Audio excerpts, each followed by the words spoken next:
Olá, amigos! Bom dia, boa tarde, boa noite. Sejam muito bem-vindos a mais uma edição do Up to Date, que é o nosso encontro para tratar dos principais assuntos da semana, os principais tópicos referentes ao mundo do marketing, dos negócios, da tecnologia e da inovação. O meu nome é Bruno Garcia, professor e profissional na área de marketing e business, host aqui do canal Talk to Biz, e tenho mais uma vez ao meu lado o nosso querido amigo profissional de TI, Lucas Xavier, que está sempre aqui nessa gravação matutina para nos ajudar e a brilhantar com os seus comentários e seu conhecimento. Lucas, muito bem-vindo, meu amigo.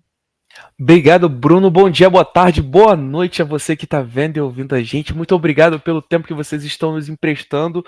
Hoje tem muitas atualizações, muitas novidades aqui. E assim, você, de repente, que gosta de conversar sobre negócios ali com seus colegas, com seus amigos, com seus familiares, vocês podem estar compartilhando também esse vídeo importantíssimo aqui pra gente. Inclusive, já deixem um like aqui nesse vídeo ou no canal que vocês estão, se for Spotify, deixa ali a estrelinha e tudo mais, porque isso é muito importante pra gente. É uma forma de dizer, olha, realmente o que vocês estão fazendo, estão entregando bons valores aqui pra gente, e a gente fica muito feliz com isso.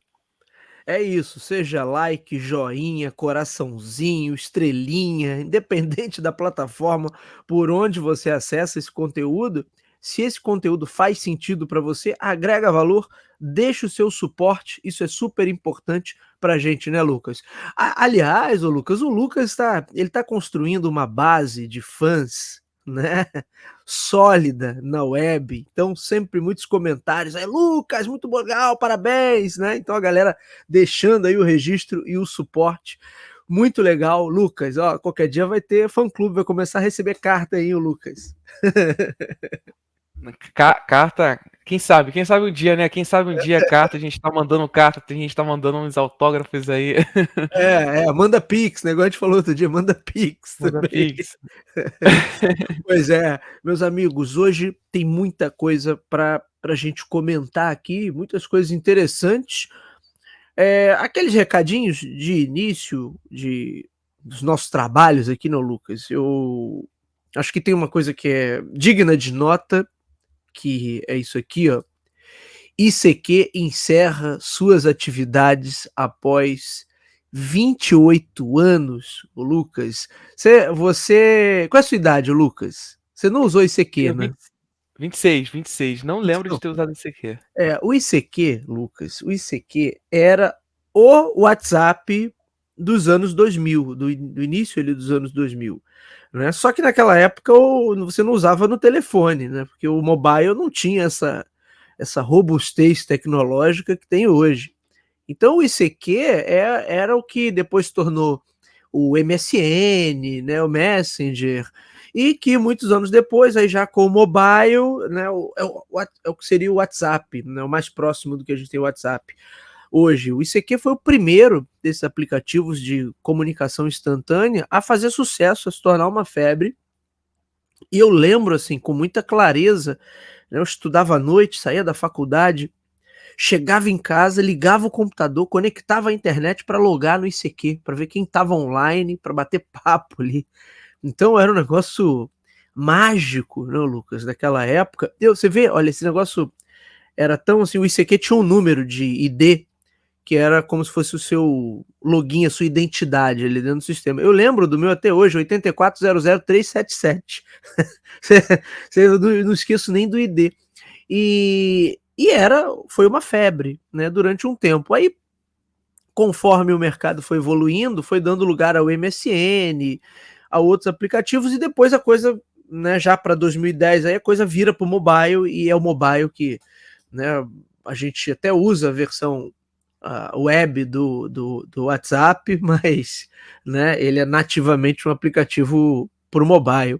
Né? Então, o ICQ está encerrando as atividades. Eu tenho uma matéria muito legal que saiu se eu não me engano, no UOL. Deixa eu ver aqui se é do UOL mesmo.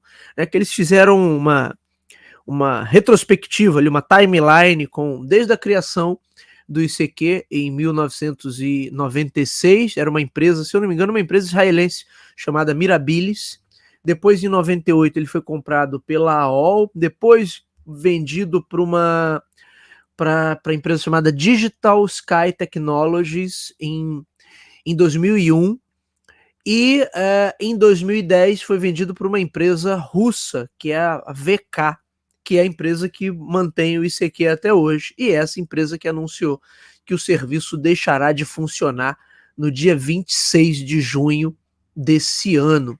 Você tem uma ideia, Lucas, em 2001 o ICQ chegou a ter 100 milhões de usuários ativos, cadastrados ali na plataforma. Então é bastante coisa. É claro que não se compara hoje você pegar, né, um WhatsApp da vida, deve ter bilhões de usuários cadastrados ali, mas para a época que você ainda não tinha o mobile, que a internet era muito mais restrita, né? Eu ouso arriscar aqui que praticamente todo mundo que estava conectado à internet naquela época abriu uma conta no ICQ. Então era realmente um fenômeno, e acho que é um mercado para a gente depois até analisar, né, como é que esses mensageiros foram evoluindo e foram um que começou, depois o outro que deu continuidade, enfim, você foi tendo novos serviços ali que foram se consolidando nesse mercado de mensageiros instantâneos. Então, esse é um programa, Lucas, que já começa cheio de saudosismo, né, da minha época lá de Bem universidade. nostálgica. Você imagina, imagina se eu dissesse para um jovem hoje, Lucas, manda mensagem para o fulano, mas faz o seguinte, você pega o carro, sai da faculdade, chega em casa, janta, liga o computador, conecta a internet, loga no sistema e aí você manda mensagem. Isso é inconcebível, né, hoje. Naquela Sim, época, a gente marcava assim, vou entrar no ICQ hoje, a gente fala mais tarde, era isso. e ainda Então, tinha aquele processo de ligar a internet, de fazer de toda conectar, isso, então é, aquele barulhinho clássico, né, do modem exatamente. conectando, porque naquela época você ainda não tinha disseminado como você tem hoje as conexões de banda larga, né, como a gente chama. Isso. Então era aquele modem de 14.400 ou 28.800 de velocidade que você conectava ali na linha telefônica. Ainda tinha isso, né, que muitas vezes a galera esperava da meia-noite para conectar Pra na linha virar isso. telefônica, porque aí você Ficava mais pagava barato também, né. exato, você pagava como se fosse um único pulso, né, como eles chamavam, enfim, né, você não pagava ali a minutagem de uso completa.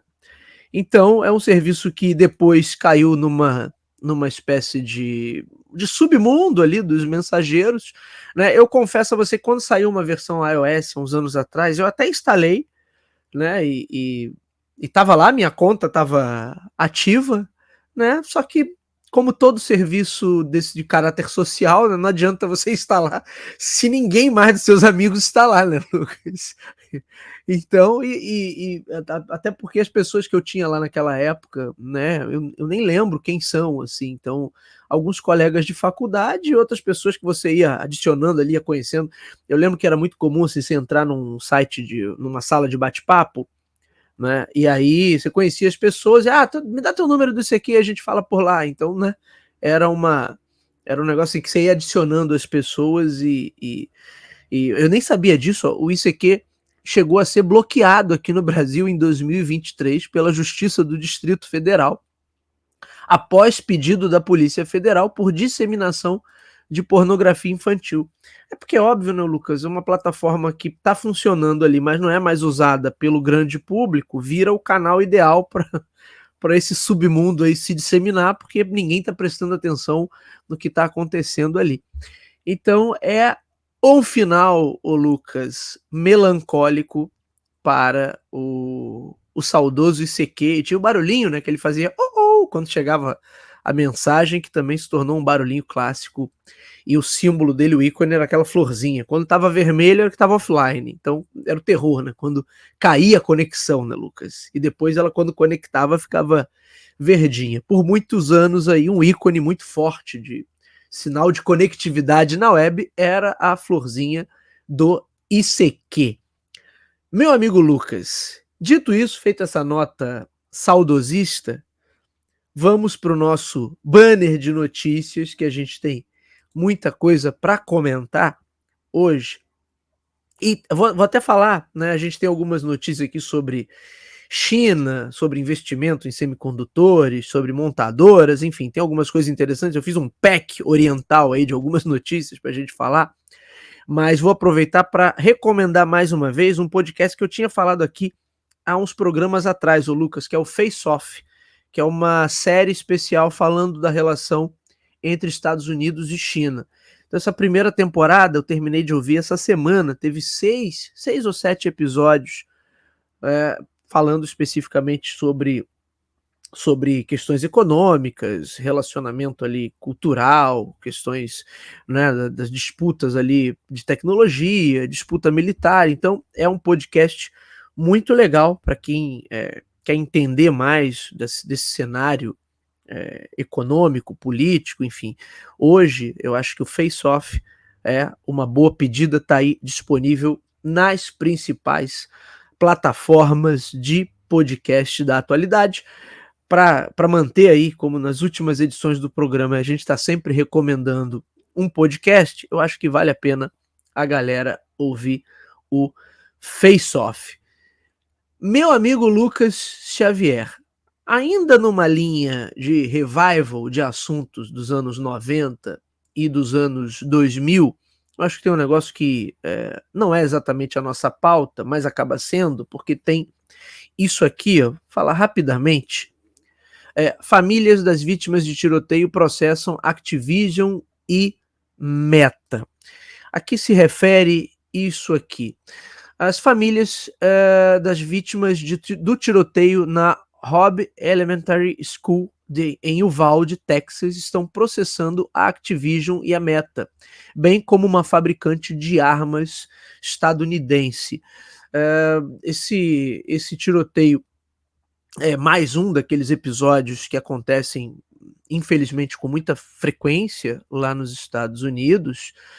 E aí o processo aponta para a popular franquia de videogames, a Call of Duty, da Activision, que eles descrevem, né, como uma forma, entre aspas, uma forma astuta de marketing que ajudou a cultivar uma base de consumidores nova e jovem para o rifle de assalto AR-15. E acusam também a Meta por conta do Instagram. Segundo eles, o aplicativo de fotos promulga conscientemente regras frágeis e facilmente contornáveis que proíbem ostensivamente a publicidade de armas de fogo. Na verdade, essas regras funcionam como manual para a indústria de armas. A Activision, é claro, soltou uma nota aqui expressando suas mais profundas condolências às famílias e às comunidades que foram afetadas por esses atos de violência sem sentido, mas diz aqui a nota, a investigação acadêmica e científica continua a mostrar que não existe uma ligação causal entre os videogames e a violência armada. Eu trouxe essa nota, Lucas, porque esse é um tema, desde sempre na indústria dos videogames, esse tema vai e volta, né? Vai e volta.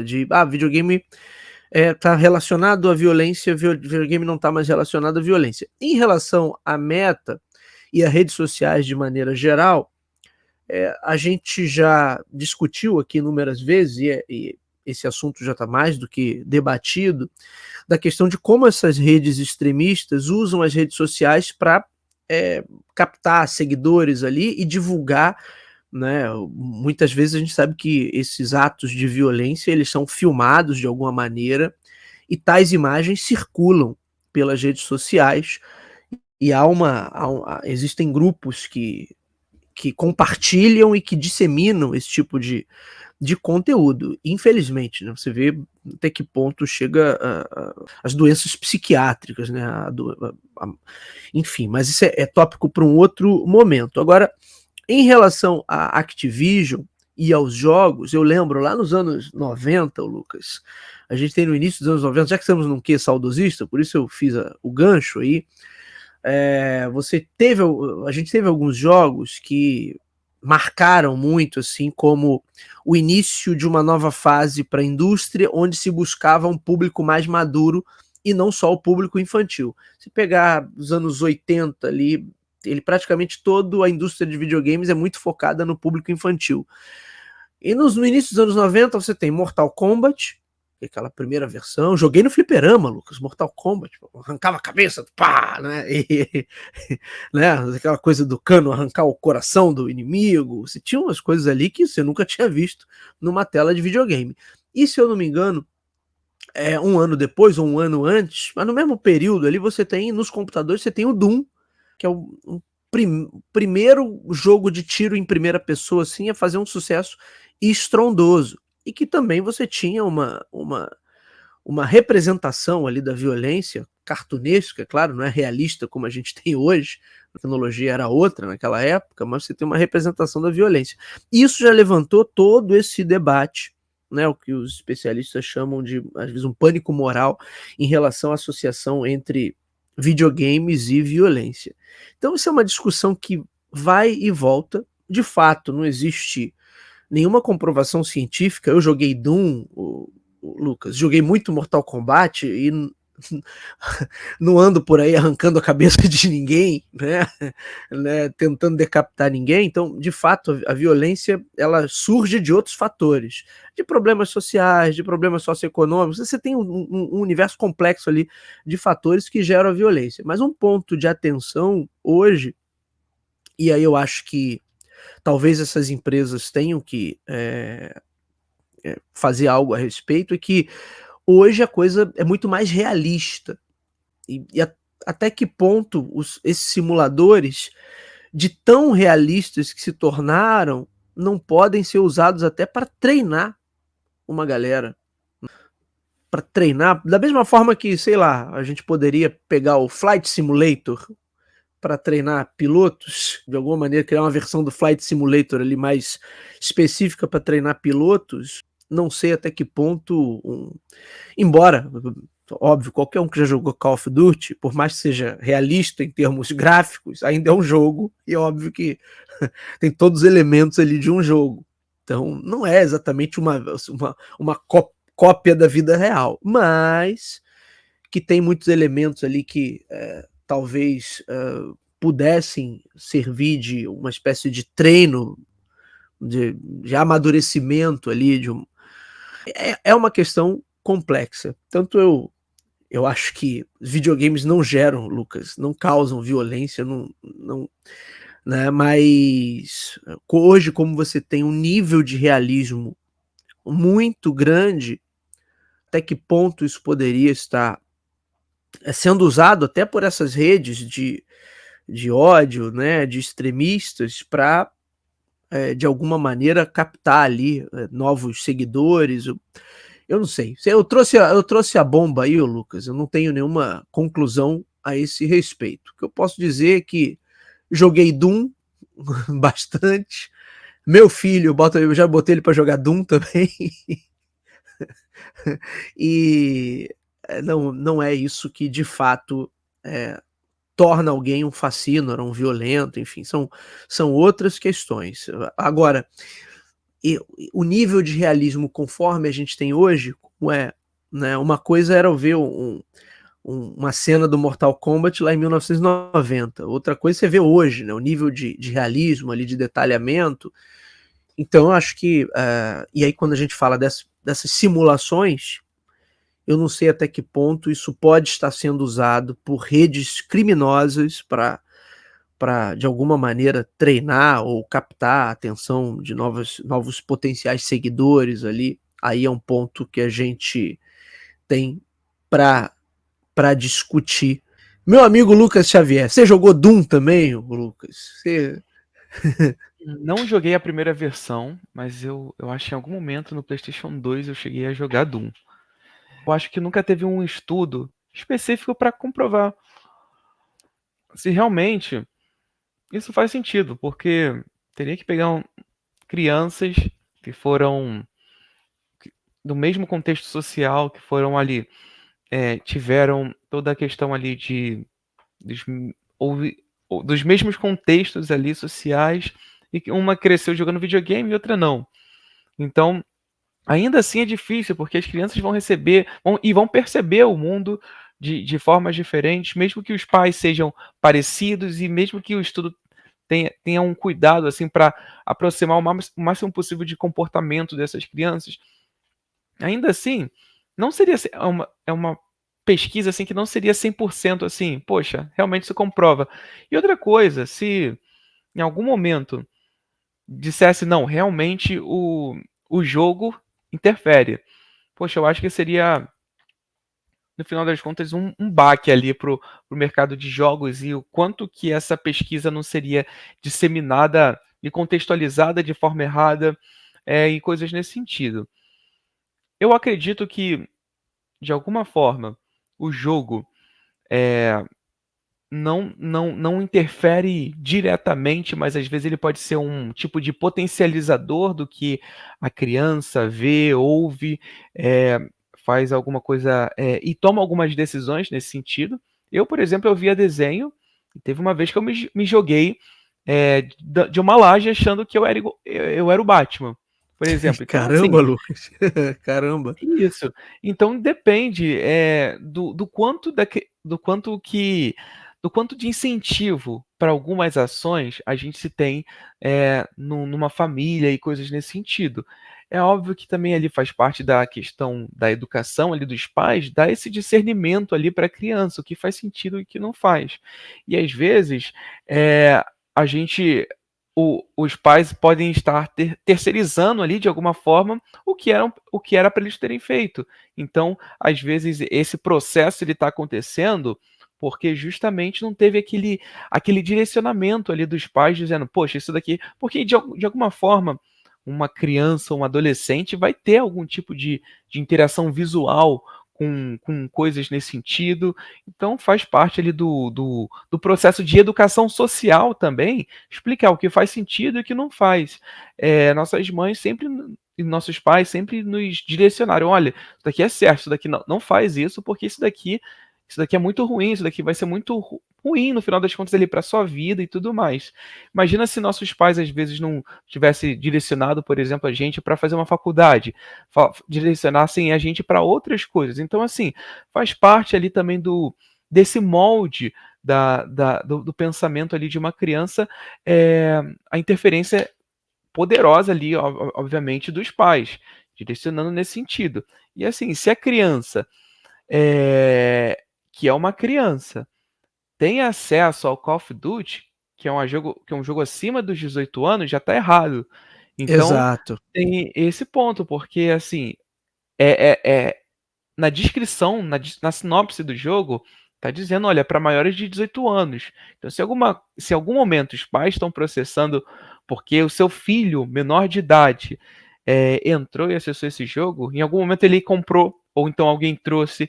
Então, isso precisa ser validado. Ou às vezes é do pai, o jogo é do pai ou de outra pessoa da família, e aí a criança jogou e não teve essa investigação ali da própria família e também não teve esse discernimento de dizer e de informar e de capacitar ali a criança naquele contexto do que pode, o que não dá, o que não pode. Então, eu acho que dificilmente a família vai ganhar, justamente porque o próprio jogo ele se respalda. Olha, isso daqui é para maiores de 18 anos. A gente não se responsabilize. Se você tem um filho menor ali, e é óbvio, você, como maior de idade, você fica responsável ali pelo que o seu filho vê, pelo que ele bota para dentro. Então, o próprio Mortal Kombat, se eu não me engano, hoje ele tá para maior de 18 anos também. Então, Acho que sim, é. tem esses pontos também, que no final das contas, às vezes, é uma negligência muito familiar do que propriamente ali o universo dos jogos. É óbvio. E até engraçado, Lucas, porque foi nessa época lá, meados dos anos 90, por conta de toda essa discussão, que surgiu a necessidade de classificação etária, né, para os jogos, que antes você não tinha. Jogo era coisa para criança e, né, pressupõe-se que todo jogo era adequado para uma criança. A partir dessa época e dessas discussões é que você passa a ter uma indicação ali de jogos para criança, jogos para adolescentes, jogos para maiores de 18 anos. E aí, né, eu acho que você tocou num ponto que é importante, né? A criança não vai ter o discernimento ali de muitas coisas, mas também não é por conta de ter jogado um jogo como Call of Duty que ela vai cometer um crime dessa envergadura, né. Eu acho que tem muitos outros fatores aí que vão fazer com que um rapaz, um jovem se desvirtue, e aí a coisa vai é muito complexa, a gente não tem nem como discutir isso aqui, mas começa com questões sociais, questões psiquiátricas, questões, enfim, questões de outra ordem, de outra natureza, que vão fazer com que alguém cometa um crime desse brutal e totalmente sem sentido, né. Então, assim, até você falou sobre pesquisa, na verdade isso na época foi bastante pesquisado até, só que nunca se confirmou, né, nenhuma relação de fato. O camarada jogou isso aqui, se torna uma pessoa violenta? Não, não, nunca teve, essa comprovação. Porque na verdade, assim, o que faz uma pessoa ser violenta possivelmente é o histórico de vida que ela teve, e aí isso, como eu falei, envolve uma série de outros fatores que, possivelmente um dos últimos da lista aí é se ela jogou ou não um jogo violento. E aí realmente eu acho que a gente precisa ter um cuidado, e todos esses produtos hoje eles vêm com uma indicação etária, né, de que tipo de material as crianças estão consumindo, até porque, né, o Lucas, naquela época a violência que se tinha era uma violência pixelizada, né, pixelada, né, na verdade. Não era a violência de fato. Hoje tem um nível de realismo para esses jogos, principalmente tem um nível de realismo muito maior. Mas tá aí, eu também acho que as famílias não vão conseguir muita coisa. Eu acho que esses ataques a escolas, isso é uma tragédia lá nos Estados Unidos e de vez em quando acontece aqui também. A diferença é que aqui a galera não tem acesso fácil à arma. Lá tem, né? Então, muitos lugares lá a venda de armas é totalmente aberta, assim, permitida, é algo normal.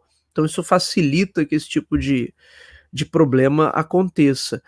Mas, com certeza, são muito mais questões sociais e de outra dimensão, e não o videogame, o Call of Duty sendo o culpado. Mas é assim, é também algo que a empresa deve estar preparada para lidar, porque no final das contas ela acaba, querendo ou não, acaba espirrando nela, né, Lucas, esse tipo de problemática. E eu lembro, olha, isso na época que eu estava na faculdade também, continuamos o saudosismo aqui, esse programa de hoje.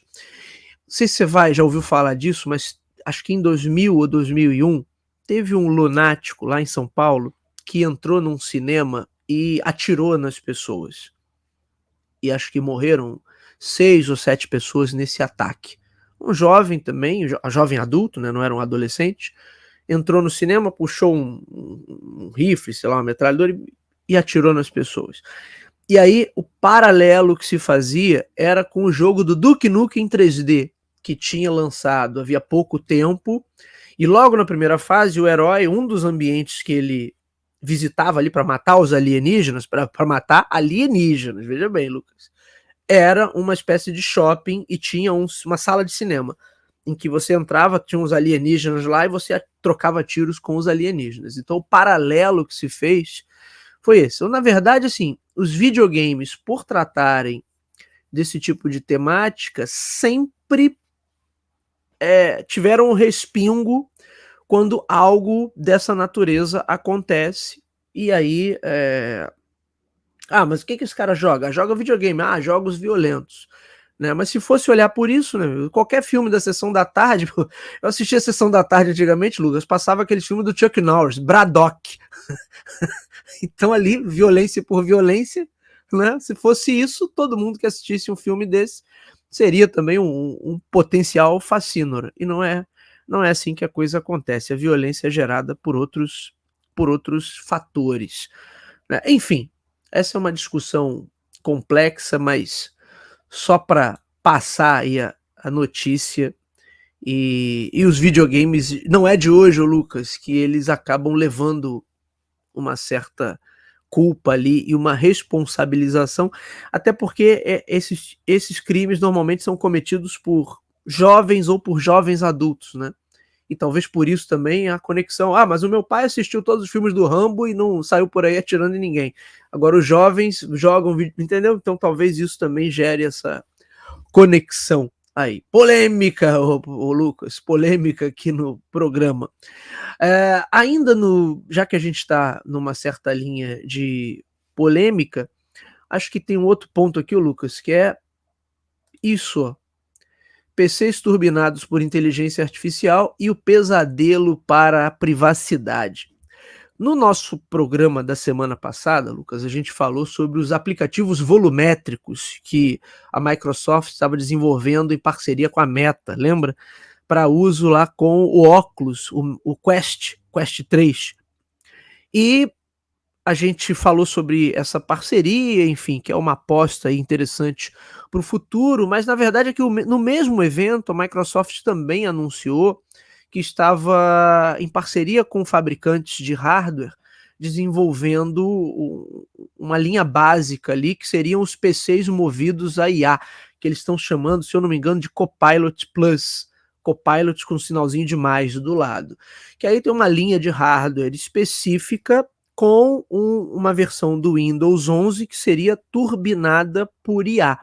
E aí você teria um assistente ali de inteligência artificial te ajudando em todas as tarefas, inclusive para jogar, né? Não sei se a galera viu aí, mas tem os vídeos de demonstração, tem algumas coisas interessantes, né? Que até enquanto o camarada tá jogando, ele, se eu não me engano, tem um vídeo com o Minecraft ali, e enquanto o camarada tá jogando, você tem um assistente ali que tá te dando dicas, que se os jogos hoje em dia já estavam mais fáceis, ô Lucas, porque o próprio jogo já fica te indicando o caminho, imagina o jogo com um assistente de inteligência artificial, dizendo, faz isso, faz aquilo outro, né? Mas veja bem, né? Depois a gente fala sobre isso.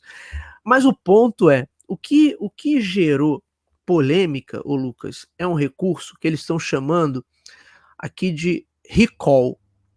O recall é um recurso que usa a inteligência artificial para criar uma espécie de memória fotográfica e permitir a pesquisa de tudo o que você fez e viu no seu computador. Quer dizer, é como se ele tivesse como não, né? Ele vai ter um registro ali de todas as suas atividades, e isso para que ele possa te dar respostas à medida em que você pergunta: qual foi aquele site que eu visitei mesmo? Ou então, onde é que está aquele arquivo que eu mexi hoje de manhã ou ontem à noite? Enfim, o assistente de inteligência artificial tem que estar preparado para lidar com tudo isso e, obviamente, ele faz um registro de todas essas informações. E aí, esse recurso, o recall, ele faz de fato uma memória fotográfica tirando prints de tela, e essas telas que vão ser depois vasculhadas, entre aspas, ali pelo assistente de inteligência artificial sempre que você fizer uma pergunta. E aí a polêmica em relação a isso é a questão da privacidade. E, de novo, a gente já falou sobre isso aqui, né, Lucas, em outros programas. Você tem o avanço da tecnologia, tem as facilidades que a tecnologia gera, mas não tem jeito, né? Tem uma contrapartida ali que, bom, pro sistema te ajudar a responder perguntas sobre o que você fez ao longo da sua semana, ele tem que ter isso registrado em algum lugar, de alguma forma.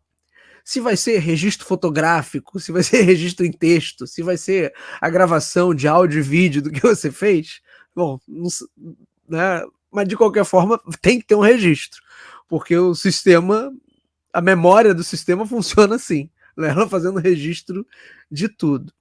E aí os especialistas lá da Microsoft falaram que não tem risco disso se tornar um problema, porque vai ficar tudo armazenado na própria máquina, numa pasta específica, que o usuário não vai ter acesso, papapá, papipi, papapá, mas, né, o pessoal falou, quer dizer que agora eu vou estar usando o computador e o computador vai estar literalmente tirando print de tudo que eu fizer, Lucas. E isso não deixou o pessoal muito confortável, saber que a máquina está fazendo print de tudo que você faz. Talvez seja só uma questão, como é que eu vou chamar, de acomodação cultural, você se acostumar com essa ideia de que sim, a máquina, porque na verdade já existe sempre, você sempre deixa um registro ali das coisas que você fez. Não necessariamente um print, como eu disse, mas você navega no site, tem lá o teu histórico de navegação. Você faz uma série de atividades, fica lá algum registro no sistema dos aplicativos que você abriu, do software que você rodou, enfim.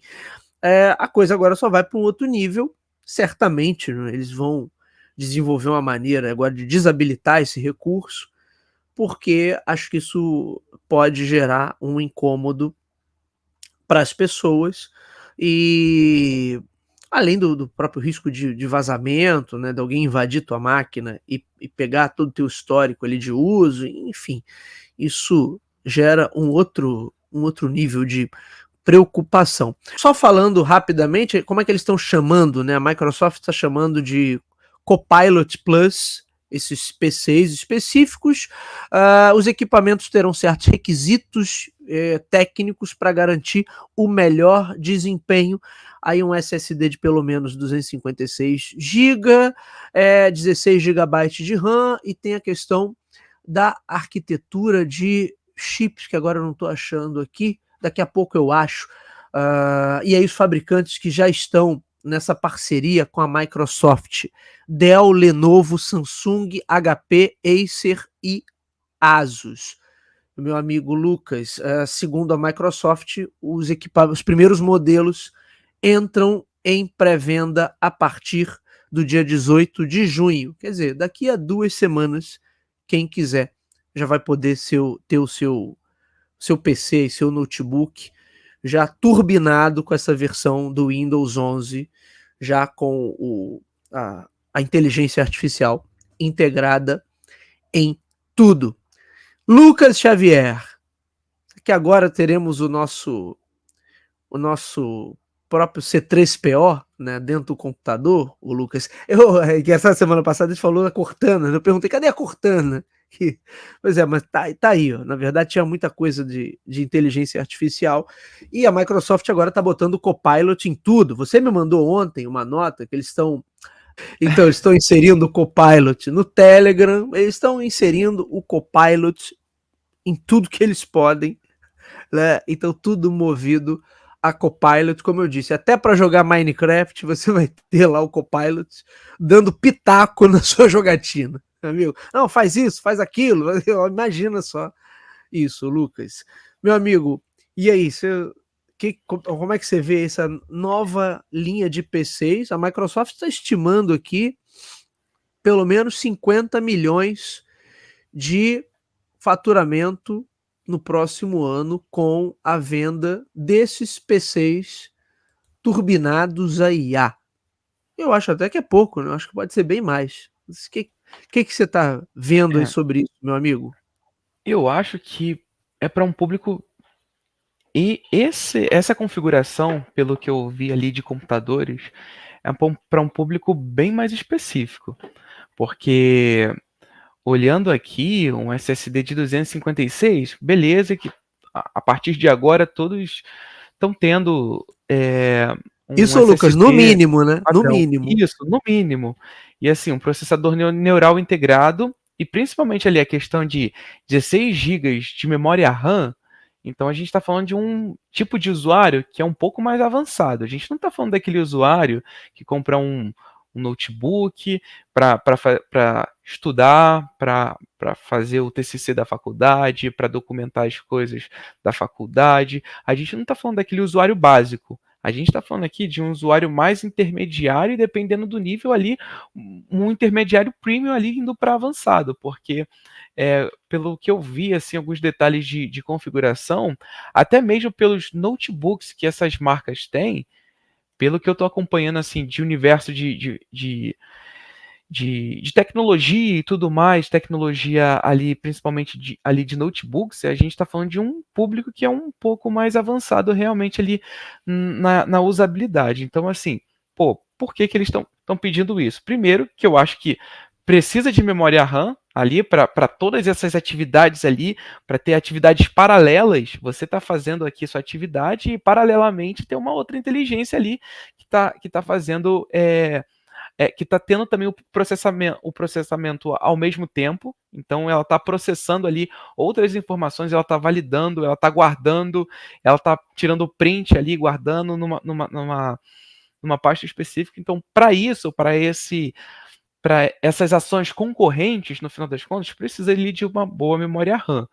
Então, nesse sentido, é plausível nesse contexto. Mas, assim, quando a gente fala ali de privacidade de dados, a gente também teria que ter alguma questão aqui para a gente ler e entender sobre a política de privacidade de dados para esse produto específico, que é um produto novo. É um produto que ali oferece ali como aparentemente um diferencial, um assistente virtual ali para estar te orientando. Mas assim, eu acredito que no final das contas tudo é logado. Ainda mais num ambiente Microsoft que tudo que eu quero dizer que é logado, né? Todas as atividades que a gente faz, ela gera um registro, um número de registro e é guardado ali e a gente chama todos esses registros e essas atividades, essas funções que a gente aplica no dia a dia de log. Então, olha, o Lucas apertou X horas no botão ali de iniciar e entrou em algum aplicativo X. Então isso é logado. Então todas essas questões, assim, às vezes a gente não sabe, não tem ideia. Só que dessa vez a gente vai ter um log um pouco mais inteligente e um log um pouco mais real e muito mais específico e com mais facilidades de interpretação. Então eu acho que eles pegaram isso, conectaram ali com o Copilot e uma mistura de boas inteligências ali, de tecnologias e metodologias de desenvolvimento de inteligências diferentes ali, eles complementaram, conectaram ali e, pô, vamos unir o útil ao agradável. A gente tem uma ótima inteligência aqui que consegue visualizar e pegar ótimas imagens, identificar imagens com muita facilidade e a gente combina aqui com o Copilot, que usa ali o motor do GPT também. Então a gente tem essa conexão de técnicas de inteligência artificial e aí no final das contas juntando ali vai dar um bom produto. O que eu acho, né? A política de segurança e de privacidade de dados ali, ela tem algumas questões ali que ela bota alguns usuários, os usuários no final das contas, como anônimos. Então a gente é identificado talvez ali pelo número do nosso ID, alguma coisa nesse sentido. E aí, às vezes não fica, por exemplo, o usuário Bruno Garcia, o Lucas Xavier fez isso e aquilo. Então depende muito da política que os engenheiros ali de segurança de dados ali eles vão construir e tudo mais. E obviamente pela capacidade da inteligência artificial, porque e assim, onde vai ficar guardado essa pasta? Porque realmente vai ser só oculta? Porque se for oculta, a gente consegue desocultar e consegue em algum momento acessar. Se vai ficar somente visível para a Microsoft, pô, então isso talvez fique na nuvem, porque eles não vão acessar aqui nossa máquina, no final das contas. A inteligência vai, mas de alguma forma eles precisam de alguma conexão com a nuvem e tudo mais. E também, justamente, esse é um outro ponto necessariamente para a inteligência artificial rodar, ela vai ter que ter acesso à internet? Isso é uma questão, porque se for direto no computador, isso vai consumir muito processamento, muita memória, e dependendo do que o outro usuário estiver fazendo, nossa, vai travar. Então, por isso ali, de novo, os 16 GB de RAM, que eu ainda acho pouco, porque para um agente virtual tá pegando tudo e printando tudo, ou não sei também qual vai ser o padrão que eles vão printar e tudo mais, ainda assim pode ser pouco, porque você está fazendo, às vezes, algum usando algum programa mais pesado, AutoCAD, tá usando tá programando, então coisas nesse sentido que exigem bastante processamento, então, e você está fazendo outras coisas paralelamente também. Nossa, isso daí pode travar a máquina, isso daí pode ser passar de uma boa perspectiva de usabilidade para uma usabilidade muito ruim. Um Então vai pesadelo, né, de gerar. usabilidade. Exatamente. Vai ficar travando, você vai querer fazer alguma coisa, não vai conectar com tanta facilidade, enfim, coisas nesse sentido. Pois é, ô Lucas, eu acho que a Microsoft está apostando alto aí nessa integração do Windows com o sistema de inteligência artificial, com o Copilot. E acho que é óbvio, essa integração faz todo sentido, eu acho que pode ser realmente um divisor de águas aí no cenário da computação pessoal, de repente você está pensando, né, em aplicativos específicos, ou a gente fala muito aqui da inteligência artificial embarcada nos smartphones, mas a verdade é que ela também vai estar embarcada dentro dos nossos computadores, e você ter isso de uma forma prática no PC faz todo sentido, eu acho que é o caminho natural. Agora, vai ter sempre essa contrapartida com questões ligadas à privacidade, porque no final das contas é como você falou, na verdade tudo que a gente faz ali já deixa algum tipo de registro. Talvez esse registro não fique aparente para um leigo, mas fica ali, né, para quem entende do assunto vai conseguir verificar ali, as atividades que foram realizadas naquela máquina. De todo modo, eu acho que é muito uma questão, assim, da Microsoft deixar essas opções disponíveis, né, para serem habilitadas ou desabilitadas. E aí o usuário podendo decidir, se o usuário for mais, preocupado com isso, ele vai lá e, então desabilita, né. Ou então ele pede para a própria inteligência artificial: "Por favor, apagar os registros das últimas das últimas 24 horas", né. E e sim, mas desde que seja uma ferramenta que possa ter essa flexibilidade de ser configurada, eu acho que o problema se resolve. Segundo a Microsoft, ô Lucas, os arquivos não vão ficar na nuvem não, tá, vão ficar na máquina do próprio usuário. Seria uma maneira de aumentar essa segurança e garantir, assim, que a coisa não poderia, ser, sei lá, ser vítima de um vazamento, coisas que acontecem de vez em quando, né. Invadiram os servidores da empresa X, pegaram dados de não sei quantos milhões de usuários. Não seria esse o caso. Mas ainda assim, a tela está lá sendo printada, então são as mazelas, ô Lucas, da alta tecnologia. Aliás, já que a gente está falando de privacidade, tem um documentário no Netflix, agora eu não vou lembrar o nome, Lucas, mas eu assisti no último final de semana, não sei se você vai lembrar, já tem um tempo isso, mas tinha um site de encontros amorosos chamado Ashley Madison, se eu não estou enganado o nome. E era um site que, na verdade, promovia encontros entre pessoas casadas. Então, o business dos caras era não só um site de relacionamento convencional, como a gente já teve vários, e depois a coisa evoluiu para os aplicativos, como Tinder, enfim, e outros similares. Não, a ideia, assim, era, olha, para quem é casado, para quem tem um compromisso sério, se cadastra aqui, e aí você vai conhecer outras pessoas que estejam na mesma situação e que queiram como é que eles vão chamar assim, um relacionamento discreto, né. Eu nem sabia, esse site acabou já, né, hoje é muito menor do que ele já foi, mas o grande problema foi um vazamento de dados também lá nos Estados Unidos que pegou muita gente pelo pé, gente que tinha cadastro lá no tal site, e isso foi publicamente exposto. Além disso, foi comprovado que a empresa, tinha uma jogada ali não muito transparente para atrair o público, então eles usavam, Lucas, contas fake de mulheres para atrair o público masculino.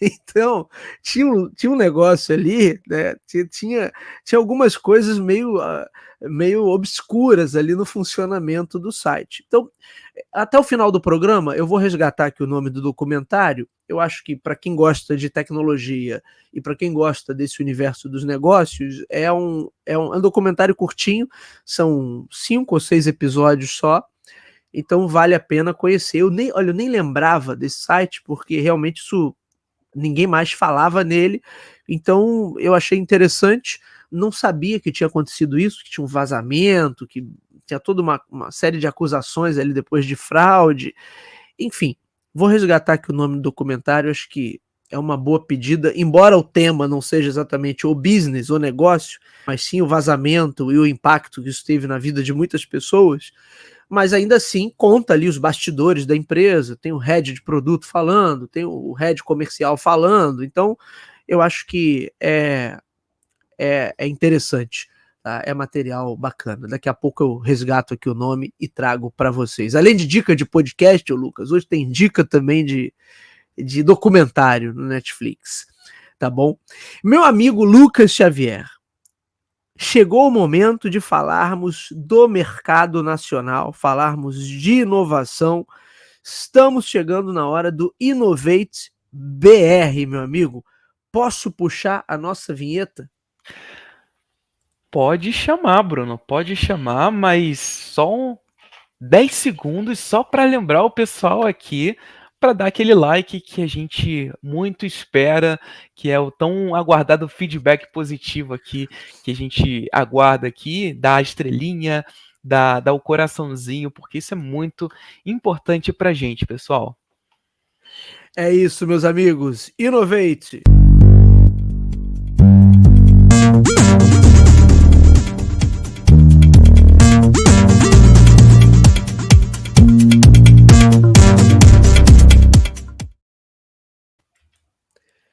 Meu amigo Lucas Xavier, o que o senhor traz hoje sobre o mercado nacional?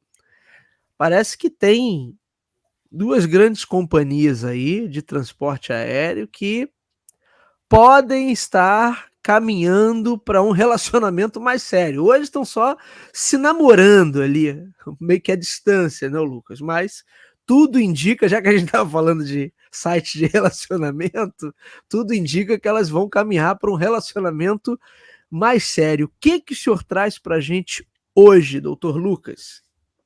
Esse é um primeiro passo, esse é o passo ali dos estudos, ou o passo ali do entendimento e do alinhamento de expectativa, como em um bom relacionamento saudável pede. Então a gente tem ali uma parceria entre a Azul e a Gol. Essa é uma notícia já da semana passada, mas assim, a gente não poderia deixar de trazer essas informações aqui para o nosso público, e será assim uma possível fusão em vista? Será que é uma possível fusão futura? A gente não sabe, de repente o mercado está direcionando e as ocasiões que vêm acontecendo, todos os detalhes do mercado ali estão direcionando de repente para uma possibilidade nesse sentido. Se for, vai ser uma grande fusão assim e de grande envergadura aqui para o nosso mercado, se tratando como do mercado assim de voos como geral. E ali a gente tem as companhias aéreas Azul e a Gol, que elas anunciaram na quinta-feira, no dia 23, um acordo de cooperação comercial para conectar as suas malhas aéreas ali no Brasil. E a parceria contempla ali as rotas domésticas exclusivas, ou seja, operadas ali por duas empresas. Então a gente está dizendo justamente ali aquelas rotas aéreas ali, aqueles caminhos que só algumas operadoras têm direito a pegar o caminho, então elas vão ser divididas ali entre a Azul e a Gol. E a colaboração vai ser feita ali por meio de um code share. Então ali é o compartilhamento ali de código, no final das contas. Quando as companhias aéreas, elas compartilham ali o mesmo voo e os mesmos padrões de serviços, canais de venda e tudo mais.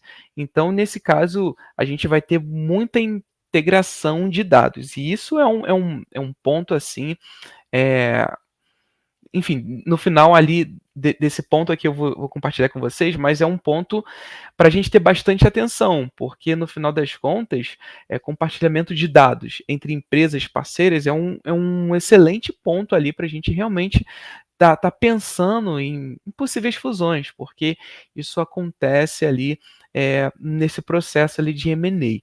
Mas, de novo, só uma cogitação nesse sentido. E com isso, o consumidor ele vai ter ali opções para comprar passagens aéreas no site da Gol, com trechos ali operados pelos aviões ali da Azul, por exemplo, e aí vice-versa também.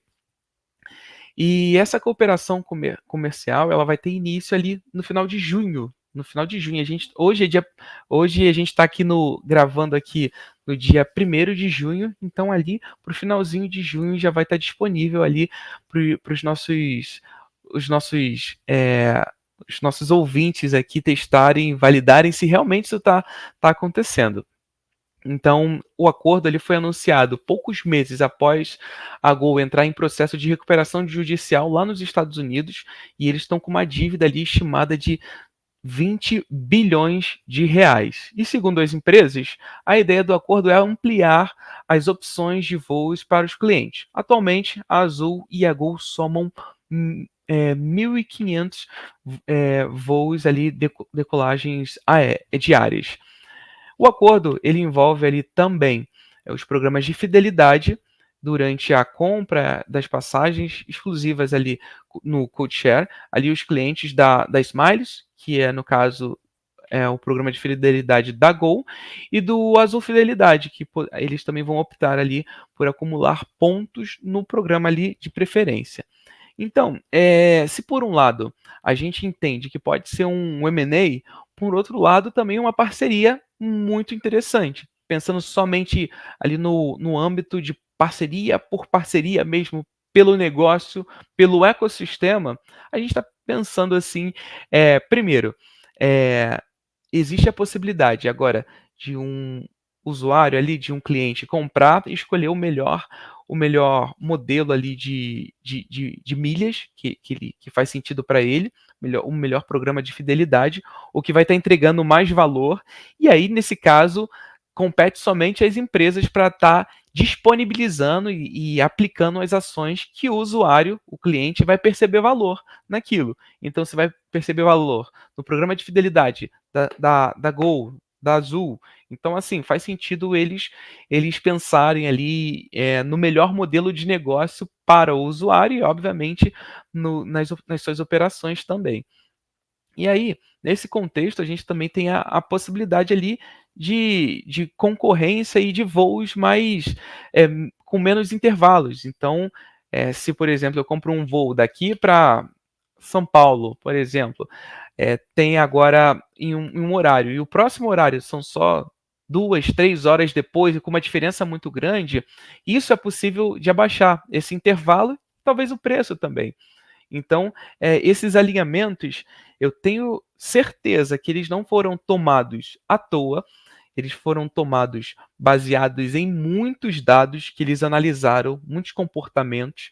Então, por essa parceria, eu imagino que eles devem ter entendido alguns comportamentos de clientes e pensado exatamente, estrategicamente ali, em como eles podem captar mais clientes e como eles podem botar mais gente ali realmente para estar nas suas viagens. E aí também ali a questão da parceria e tudo mais. Isso, no final das contas, beneficia, é um benefício ali para todo o ecossistema, porque a gente vê ali que duas empresas concorrentes diretas, elas estão se conectando, elas estão se unindo, trocando informações, isso é importante, elas estão trocando informações. Lembra até um pouco o efeito do Open Banking para os bancos.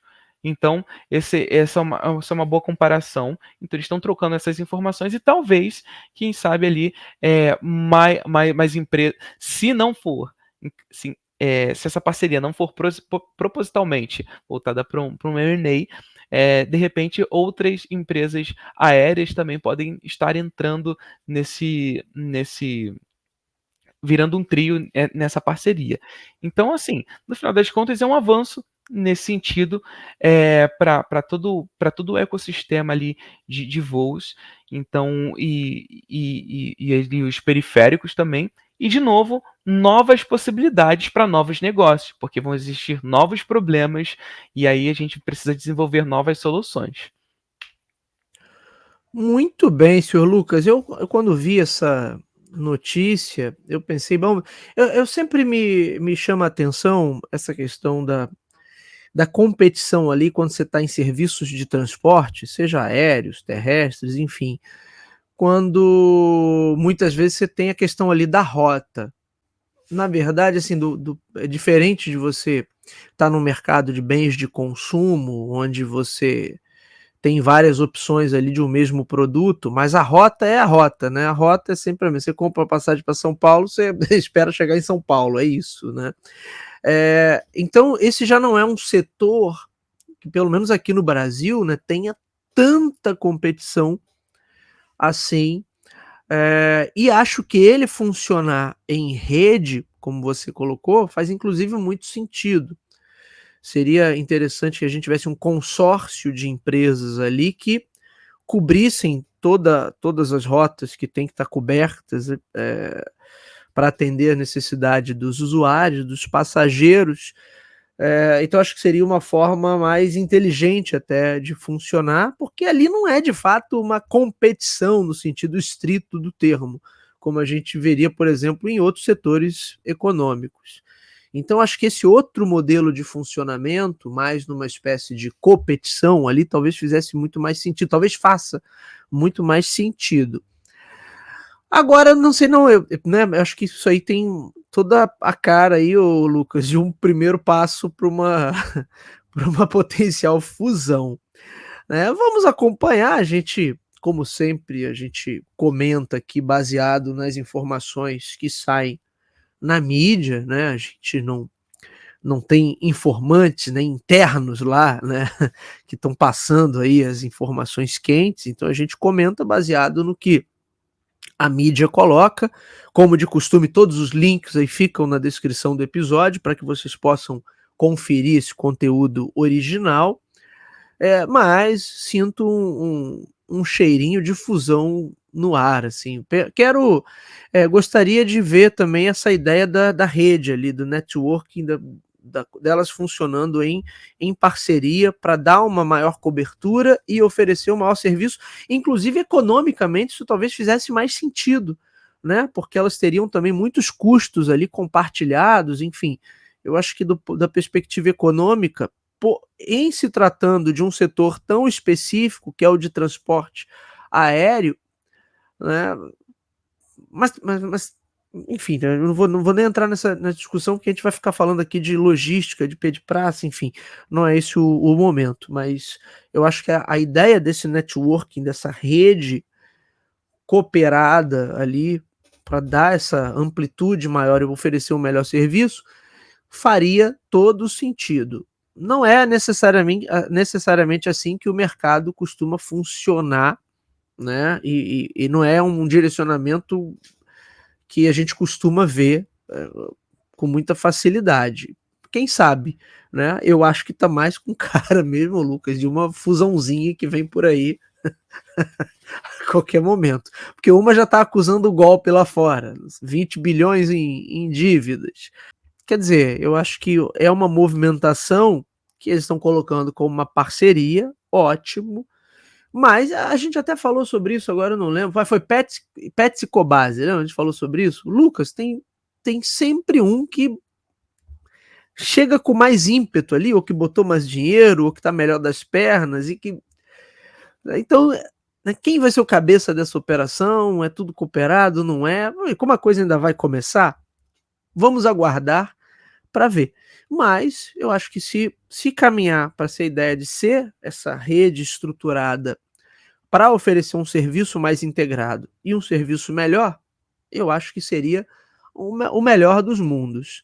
Mas vamos acompanhar, né, Lucas, para a gente ver o que acontece. De todo modo, desejamos sucesso sempre aos empreendedores, aos empresários, aos inovadores nacionais, e que isso de fato melhore a qualidade do serviço oferecido, que essa troca e esse compartilhamento de informações torne as coisas mais efetivas, que não se cometam erros, às vezes grosseiros, que são cometidos. Há uns meses atrás a gente estava falando ali da Dona Gol, ali com o caso do cachorrinho lá, do Joca, enfim, né? Então a gente espera que esse tipo de integração, de fato, melhore, suba o nível do serviço como um todo. E acho que aí os passageiros passam a ter mais opções, né? Porque na verdade eu tenho agora um poder de escolha ali, em tese, maior. Vamos ver, Lucas, o que acontece. Meu amigo Lucas Xavier, mais um Innovate BR para conta, e com isso chegamos ao último bloco do nosso programa de hoje. Só uma nota rápida aqui, eu fui pesquisar enquanto você estava falando, o documentário da Netflix chama-se Ashley Madison, Sexo, Mentiras e Escândalo. E aí o resumo da ópera que está aqui no site, quando um site de encontros para pessoas que procuram casos extraconjugais é pirateado e milhões de dados íntimos são revelados, casamentos e vidas ficam arruinadas. Esse é o resumo que está aqui no site da própria Netflix. E tá aí para quem quiser conhecer mais. Eu acho que é um case de negócios aí, no mínimo peculiar. Lucas, para a gente encerrar, eu fiz aqui dois pontos aqui. O primeiro é o que eu estou chamando aqui de PEC China, para a gente comentar muito rapidamente algumas coisas que saíram essa semana no noticiário oriental. Um dos pontos é isso aqui, ó. Mais um elemento, Lucas, mais um capítulo na guerra pelo mercado de semicondutores.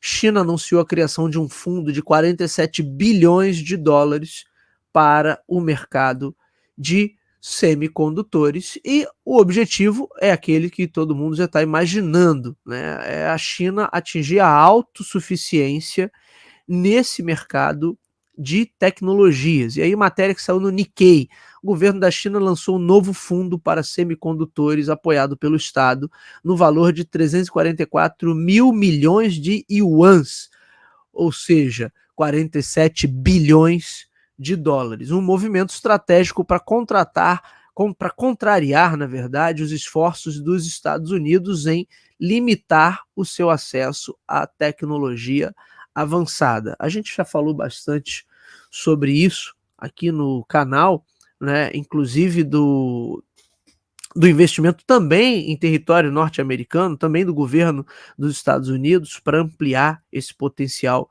da indústria sem depender tanto de players estrangeiros. Então, esse é mais um capítulo nessa disputa.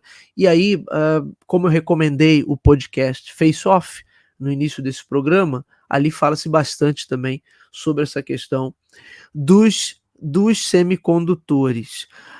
Ainda nessa área, olha que interessante, essa eu vi hoje cedo, Lucas, também no Nikkei. Foxconn, meu amigo, vai produzir carros elétricos e servidores de inteligência artificial. A Foxconn é, acho que a maior fabricante de eletrônicos e hardware de informática do mundo.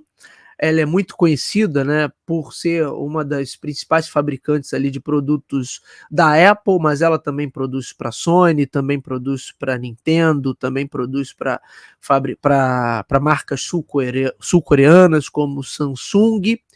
E ela anunciou essa semana que está fazendo essa mudança, já pensando nesses mercados futuros, o Lucas. E segundo o chairman da empresa, ele já tem uma parceria meio que estabelecida ali com duas grandes fabricantes automotivas japonesas, o Lucas. Portanto, até o ano que vem, eles devem iniciar essas novas operações para a fabricação de veículos elétricos.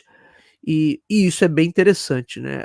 Engraçado até, a Foxconn é de Taiwan, mas como a China entende que Taiwan é deles, então é taiwanesa ou é chinesa, Lucas? No final das contas, né? Mas eu acho que é uma mudança interessante, quer dizer, a Foxconn, e até a gente falou num desses programas passados, se eu não me engano, com informações que eu peguei lá do Face Off também, o quanto a China estava investindo em manufaturas de fato chinesas. A Foxconn não era exatamente mais o player preferido ali para essa fabricação de hardware. E naquele programa eu trouxe inclusive o nome de uma outra empresa, agora não vou lembrar. Mas talvez já pensando nisso, também, né, eles estejam fazendo essa, mas eu poderia chamar de uma pivotagem, Lucas? Acho que sim, né? Sair de fabricar celular para fabricar carro é uma pivotagem e tanto, né? E por fim, para terminar o nosso pack aqui de notícias da China, tem isso aqui, ó. GWM vai encerrar a operação na Europa em agosto. Ainda não oficial, mas fontes aí também do Nikkei, tá o link aí na descrição para quem quiser conferir a matéria. A Great Wall Motors, que é uma fabricante chinesa que tem aqui no Brasil, inclusive, nosso amigo Ítalo Cassini tá lá dirigindo o Hora dele, tá só postando vídeo no TikTok mostrando como é que o carro funciona, né? E a GWM tem uma operação na Europa, a sede fica na Alemanha, e segundo informações aí do Nikkei, eles vão encerrar essa operação devido ao baixíssimo volume de vendas. Vão mandar todo mundo embora, são cerca de 100 funcionários, então possivelmente é só uma operação ali marketing barra comercial, nenhum carro é fabricado por lá, eles vêm todos importados, mas a coisa não está funcionando muito bem. Então tudo indica que a GWM vai encerrar suas operações, pelo menos por agora, né, em território europeu. Lucas Xavier, um pack de notícias aí orientais para a gente comentar, mas acho que traz algumas perspectivas interessantes. Primeiro, o investimento maciço ali do governo chinês para gerar a autossuficiência em relação aos microchips, principalmente focando aí no mercado de inteligência artificial. A gente sabe que tem os microchips aí de alta performance que são usados para essa construção de arquitetura de IA, e é onde os Estados Unidos têm tentado embarrear. A gente comentou uns meses atrás das restrições impostas, em especial a NVIDIA, né, para não vender determinados modelos para fabricantes chineses, e agora a China está investindo pesadamente nisso. Aí, por outro lado, você tem a Foxconn, né, mirando no mercado de veículos elétricos e também de servidores para inteligência artificial, e por outro lado, um player chinês que não está tão indo bem na Europa. Eu lembro que há tempos atrás a gente comentou sobre como o mercado europeu estava sendo invadido por players da indústria automotiva chinesa. Agora, pelo visto, Lucas, nem todos estão se saindo muito bem. Lucas Xavier, China, tem muitas coisas para comentar aí de China, meu amigo. Sim, principalmente essa questão no final ali da Foxconn, eu acho muito interessante, porque a gente está vivendo hoje em um contexto de, poxa, inteligência artificial, então a possibilidade de poder criar ali semicondutores e tudo mais, tá tudo assim muito à flor da pele e tudo mais, mas especificamente ali, esses semicondutores vão fazer todo o processamento, mas assim, no final de contas, aonde que vai ser os servidores para essas inteligências artificiais? E quando eu quiser, por exemplo, só fazer um update, uma atualização de uma inteligência artificial. Porque, assim, então, nesse caso, isso facilita muito ali a possibilidade de tracionar realmente, de crescer, alavancar ali um negócio. E assim, quando a gente fala de carros elétricos, tá, interessante. A Foxconn, ela quer partir para essa validação. Hoje, não falando de Brasil, tá? Mas hoje o mundo ele tem aderido até relativamente de forma lenta, sim, aos carros elétricos. Eles estão ali experimentando e tudo mais, porque a gente ainda não pode esquecer da estabilidade que o petróleo, que os motores ali de petróleo, que são a base de petróleo, eles trazem ali pela cultura também, que é uma mudança de cultura e tudo mais. Então, assim, pô, carros elétricos, maravilha. E eu imagino que isso é muito ali na questão ali das validações de mercado. Será que a gente vai experimentar carro elétrico, mas será que carro elétrico vai ser nosso core? Às vezes a gente pode entender que o carro elétrico não vai ser o ponto forte, de repente seja ali os carros híbridos. E assim, vai ser em todos os lugares, depende do lugar. Onde vai começar essa validação?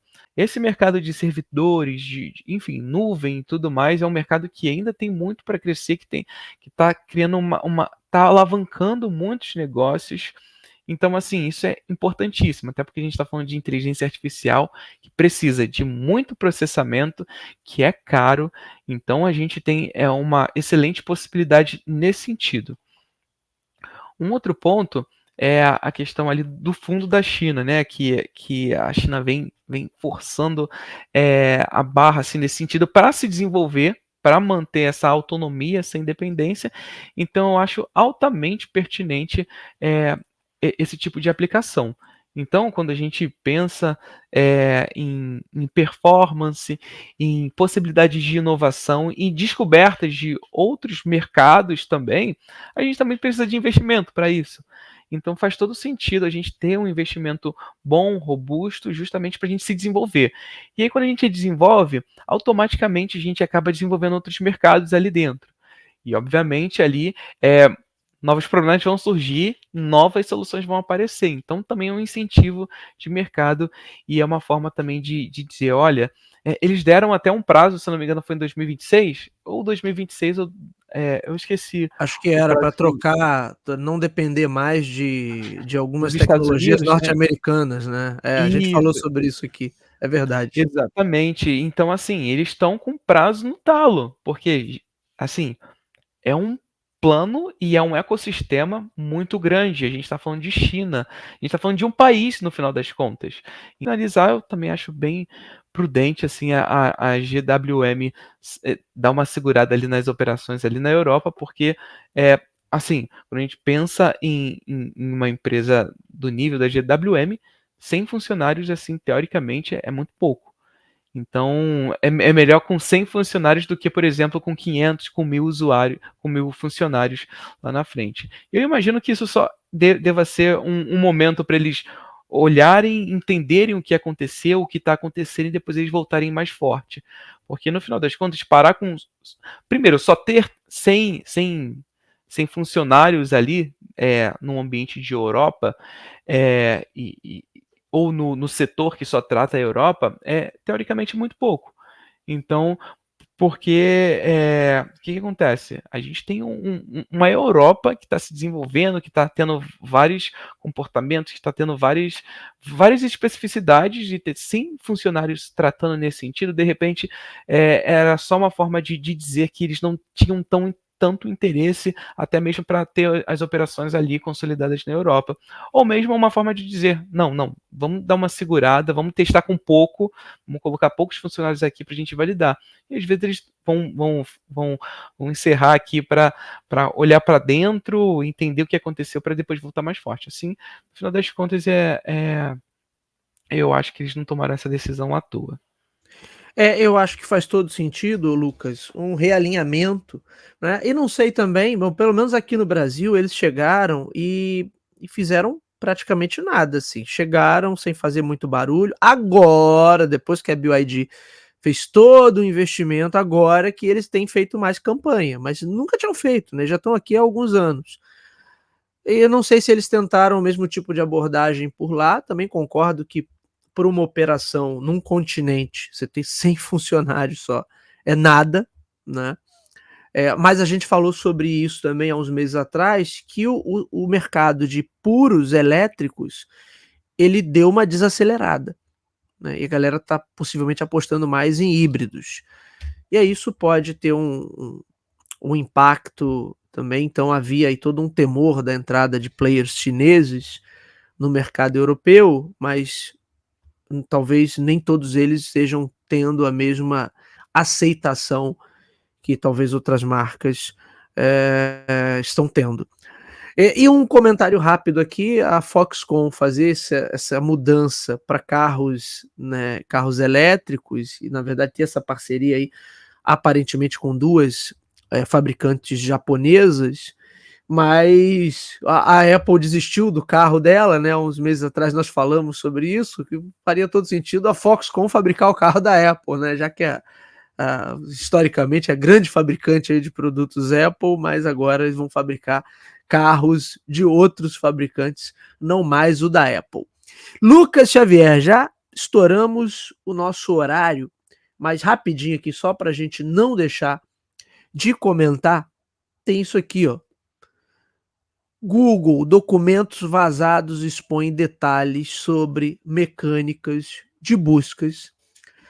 Isso aqui é o seguinte, né, Lucas? A gente tem comentado aqui bastante sobre todo esse mercado de buscas e como as novas mudanças em relação a integrar ali inteligência artificial, no caso Gemini, ao sistema de buscas do Google, poderia mexer, mudar esse ecossistema, porque a gente está falando, na verdade, de como as pessoas vão de um ponto ao outro na web, como elas trafegam, como os sites obtêm volume de visitas, como eles se remuneram a partir de conteúdo publicitário, enfim, ou de outras mecânicas que eles possam ter, mas tudo baseado em como essas pessoas visitam, como elas encontram conteúdo, no final das contas. E até a gente comentou aqui sobre como uma mudança nessa dinâmica pode mudar todo esse ecossistema. Por exemplo, quantas milhares ou centenas de milhares ou talvez milhões de agências e de profissionais tem pelo mundo focados só em SEO, né, Lucas? Que sabe o que é? Otimizar conteúdo para aparecer bem, para ranquear bem nessa mecânica de busca, que é do Google, na verdade. O Google tem mais de 95% desse mercado, globalmente falando. Então, o Google determina a mecânica que ele coloca ali e que ele atualiza periodicamente, essas mecânicas, diz como é que os sites vão aparecer, que tipo de conteúdo vai ser encontrado, enfim, tudo isso a gente já sabia. Esse vazamento que aconteceu na última semana expõe aí mais de 2.500 documentos, mostrando ou revelando que algumas coisas não são exatamente como o Google dizia que era. Não vou entrar aqui nos detalhes técnicos da coisa. Mas de verdade, ô Lucas, isso choca, ou deveria chocar, um total de 0 pessoas. Porque sim. A verdade é que essas empresas, elas têm uma caixa preta ali que a gente não acessa. Ou como publicador de conteúdo, ou como anunciante, ou como qualquer empresa que usa desses serviços, a gente não sabe exatamente o que está. Por exemplo, você faz uma campanha de ads nas plataformas da Meta ou no próprio Google, você tem ali uma série de indicadores, você tem relatórios ali com números, com métricas, mas algumas coisas são bastante superficiais. Eu tenho lá um resultado, isso aqui, essa campanha foi exibida 100 mil vezes, tá? Para quem foi exibido 100 mil vezes? 100 mil vezes para pessoas diferentes, para a mesma pessoa foi exibida, você sabe? Você não tem tanta transparência ali. É claro também que tem uma questão logística ali, operacional, não estou dizendo que é só malícia das empresas, claro que não, né? Porque é óbvio que elas entregam, senão você não teria todo esse ecossistema funcionando e operando bem graças a elas, então é óbvio que elas entregam sim, que elas dizem que entregam, mas o que eu quero dizer com isso é que tem muitas coisas que os critérios não ficam exatamente muito claros ali de como as coisas funcionam. E aí, eu acho que esse vazamento vem em um momento em que, pelo menos lá nos Estados Unidos, Google ainda enfrenta alguns processos e algumas acusações em relação ao monopólio, que há toda uma discussão, e é nesse ponto que eu quero chegar, de o quanto de credibilidade essas empresas ainda merecem, né? Acho que esse é o ponto, porque durante um bom tempo, né, essas empresas de tecnologia eram vistas como empresas muito legais, muito bacanas, que representavam aí uma mudança de fato de perspectiva e que tinham outro jeito de tocar os negócios e que tinham uma outra pegada, que eram mais simpáticas, talvez mais amigáveis, né, e que poderiam conduzir a economia para uma nova etapa. E passado esse primeiro momento ali, né, de só love no relacionamento, né, agora algumas coisas azedas começam a aparecer, né, o Lucas? E, poxa, isso aqui, olha o que eles estão fazendo, não era bem isso que eles diziam.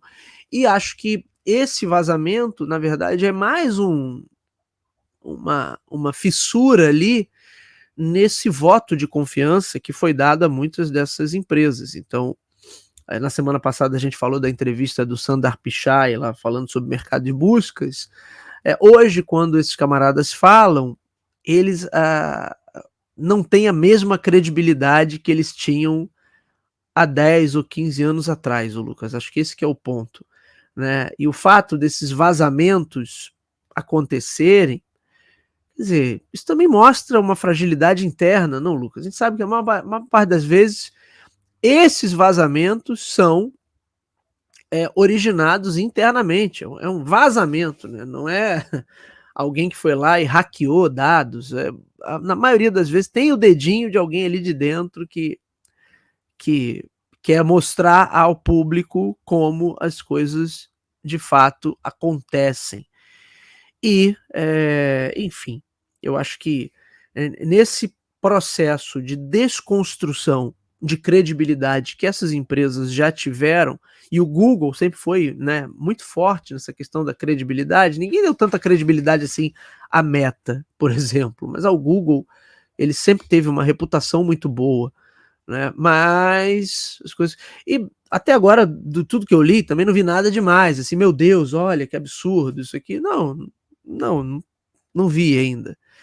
Mas algumas coisas que eram ditas publicamente de uma forma, na prática, funcionavam não exatamente daquela forma como anunciado. Inclusive, fazendo o paralelo, já que eu indiquei o documentário do Ashley Madison, nunca foi comprovado quem foi que vazou os dados, o Lucas. Se eram hackers, se eram. Mas, apesar de nunca ter sido encontrado um culpado, tudo indica que eram funcionários. Não era um grupo super conservador que achava, olha que absurdo, um site de relacionamentos extraconjugais. Não, porque quem vazou tinha detalhes das fraudes, das coisas internas que aconteciam. Os chatbots fingindo que eram moçoilas para atrair o público masculino, como um dos exemplos. Ou seja, tudo leva a crer que eram pessoas de dentro ali que tornaram as coisas públicas. Lucas Xavier, né? Mais um vazamento, não é o primeiro, né, Lucas, de documentos do Google, e dessa vez focando em mercado de buscas. E eu acho que não é coincidência, né? Do Google há 15, 20 dias atrás ter feito uma série de anúncios em relação ao mercado de buscas e agora um vazamento como esse. Lucas, complicado, hein? Complicado porque o mercado de buscas é um dos mercados que o Google mais tem receita, que é o mercado ali das divulgações, onde as marcas se posicionam e tudo mais. Então a gente também tem ali a questão ali da visibilidade. E assim, muitos gestores de tráfego validam muitas questões aqui. Aqui é o grande ambiente aqui, Google e Facebook também. Ali são os grandes players desse ecossistema como um todo, mas principalmente Google, assim, sempre realmente teve uma questão de, de validade maior, assim, de palavra, até a questão da documentação também. A documentação do Google é muito boa em relação aos processos, enfim, tudo mais. Mas realmente fica essa questão, poxa, agora até onde a gente vai acreditar? E esses documentos vazados, como é que vai ficar? Então, assim, é uma incógnita ainda, né? Porque a gente não sabe como vai ser. Se de repente, depois desses documentos vazados, algum modelo vai mudar, ou alguma questão nesse sentido, ou vai ter alguma opinião diferente pública relacionada a alguma liderança lá dentro. Então, no final das contas, não tem assim para onde correr. Precisa de novo de ganhar prestígio no mercado nesse sentido, porque assim, de novo, são documentos vazados. Mesmo que a Google tenha feito, entre aspas, que é muito difícil, tá? De propósito, ainda assim tem o próprio contexto de documento vazado. Então, mesmo que algum funcionário da Google fosse lá e compartilhasse, pô, isso é muito ruim porque já está tendo um desalinhamento lá dentro. Às vezes não é literalmente o que está ali, teve algumas alterações, algumas coisas nesse sentido, mas já tem alguém que não está alinhado ali com as políticas, ali com todo o processo ali de visibilidade e o processo mesmo que o cliente vai lá e publica e se divulga, enfim, e coloca lá para o seu tráfego e tudo mais. É óbvio que sempre quem tem mais dinheiro, dependendo de como usa o dinheiro, se usa bem, enfim, faz os anúncios ali de forma certa, faz muito bem equilibrado ali, é óbvio que vai ter mais visibilidade, porque o custo do lead ali tá alto, ultimamente, ainda mais depois ali de transformação digital ali, que a gente falou ali de processo ali quando o Covid apareceu e tudo mais, então tem muitas empresas que não estavam no digital vindo para o digital, então tem muitas empresas experimentando e também tem muitas empresas grandes que já estavam lá e agora ficaram maiores, então tem todo essa questão também, agora tem esse pé atrás, de repente. Aí a gente vai para uma dicotomia. Tava tão legal e agora, peraí, tá totalmente diferente do que quando a gente entrou. Então, é esperar mesmo e para ver como o Google vai se posicionar diante de tudo isso. Acompanharemos, senhor Lucas Xavier, acompanharemos e vamos ver como é que as coisas andam a partir de agora. Meu amigo, com isso chegamos ao final de mais uma edição do nosso Up to Date. Quero te agradecer por mais essa participação matutina aqui no nosso programa. Eu que agradeço, Bruno. É um privilégio estar aqui com você, compartilhando essas ideias, trocando essas informações aqui. E, óbvio, também é um privilégio para a gente estar aqui com o nosso usuário ali do outro lado da tela. Isso é muito bom. Então, muito obrigado de novo por ter nos emprestado um pouquinho ali do seu tempo para estar ouvindo aqui as informações que a gente está passando. Um abraço. Legal, eu agradeço demais, ô Lucas, porque ó, inclusive uma manhã fria aqui no Rio de Janeiro, hoje estava marcando ainda há pouco aqui, ô Lucas, 16 graus. Eu falei, pô, esse computador deve estar maluco aqui, a inteligência artificial dele que não está funcionando bem, 16 graus aqui no Rio, uma manhã fria, agora tá marcando 19, agora já melhorou um pouquinho. Mas é isso, meus amigos, então chegamos ao final de mais uma edição. Agradeço mais uma vez ao meu querido Lucas Xavier e agradeço a você que está nos ouvindo ou está nos assistindo. Nos vemos na semana que vem. Até lá. Valeu.